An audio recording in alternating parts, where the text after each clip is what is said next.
মান্থার প্রভাব না পড়লেও মৌসুমী বালিয়াড়ি এলাকায় ধস, সমুদ্রে তলিয়ে গেল 3টি গেস্ট হাউস, আতঙ্ক এলাকায়।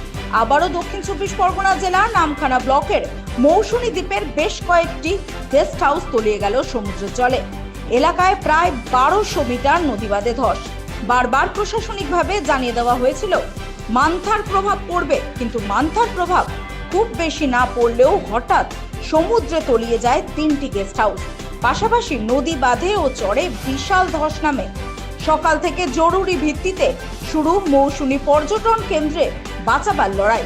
ইতিমধ্যে আবহাওয়া দপ্তরের ঘোষণা অনুযায়ী আবারও নিম্নচাপের ভ্রুকুটি, মাঝে মধ্যে মাঝারি থেকে ভারী বৃষ্টি, সঙ্গে চলছে ঝোড়ো হাওয়া।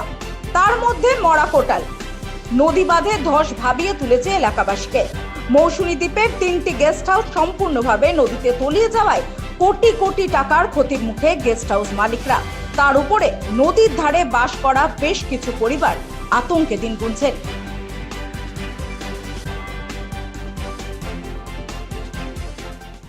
টিকবে, প্রতি কাড়ালে ওই রকম হয়ে যাচ্ছে। এই গ্রামটা কি থাকবে? কতটা আতঙ্কে রয়েছে? কতটা রয়েছে, প্রতি কাড়াল হলে এরকম হয়।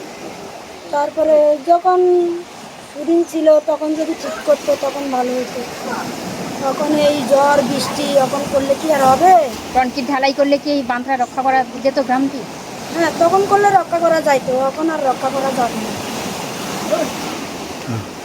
পরিচয়? আমার পরিচয় কালীনগর মাটি। নাও তো 150 জন আমরা জোগাড় করে আমরা এই বাঁধটাকে এখন মোটামুটি মেরামত করছি। এখন মোটামুটি চলছে মেরামত। আর 5-7 দিন 10 দিনের মধ্যে এইটা হয়ে যাবে।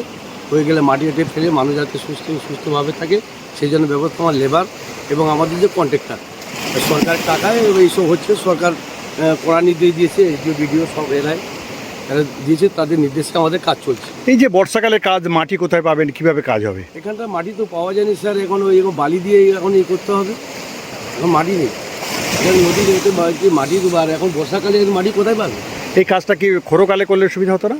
খরকালে করলে সুবিধা হচ্ছে, একই রকম অবস্থা হচ্ছে, ডবল কাজ হতো। খরো কাজ করলে হতো, কিন্তু ওটা আবার যখন ভেঙে যেত আবার নতুন করে তৈরি করতো, তখন আবার ওই একই করতেই হতো।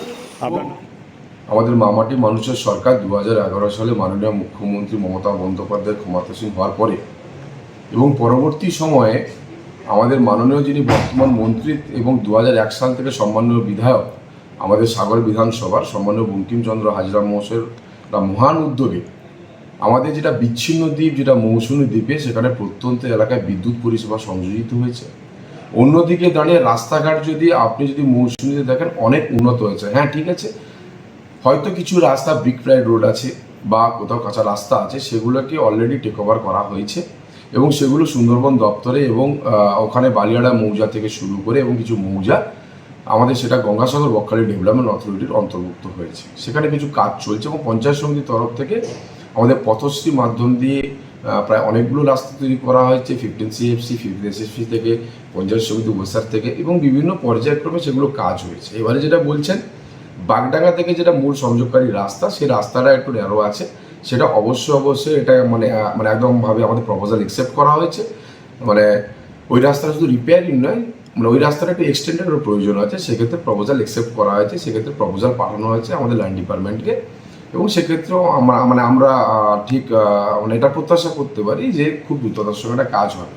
অন্যদিকে দাঁড়িয়ে যদি দেখেন মৌসুমী যাওয়ার জন্য যেটা আমাদের 7 মাইল থেকে হুজ্জাতে যে ফেরিঘাট, সেটা অলরেডি আমাদের SRDA থেকে অলরেডি সেটা রিপেয়ারিং করে সেটাকে নতুনভাবে তৈরি করা হয়েছে। এবং যেটা হচ্ছে টাকার বাজার দিয়ে পেরোনোর কথা, সেটা হচ্ছে টাকার বাজার থেকে একদম 5 মাইল পোস্ট অফিস পর্যন্ত সেই রাস্তাটাও টেক ওভার প্রায় অনগোয়িং প্রসেস, প্রায় কমপ্লিটের পথে এবং হুজ্জাইতে খেয়াঘাটটা কমপ্লিটের পথে। সুতরাং আমরা যদি দেখি যে পর্যটন একটা জায়গায় সে যে আসবে তার সিজন ওয়াইজ আসে, কিন্তু যে রাস্তাঘাটের যে ব্যাপারটা আছে হয়তো কিছু জায়গায় সমস্যা আছে, কিন্তু এতটাই যে বেশি সংখ্যক সমস্যা নেই যে আমাদের পর্যটকরা সেখানে আসতে ব্যাহত।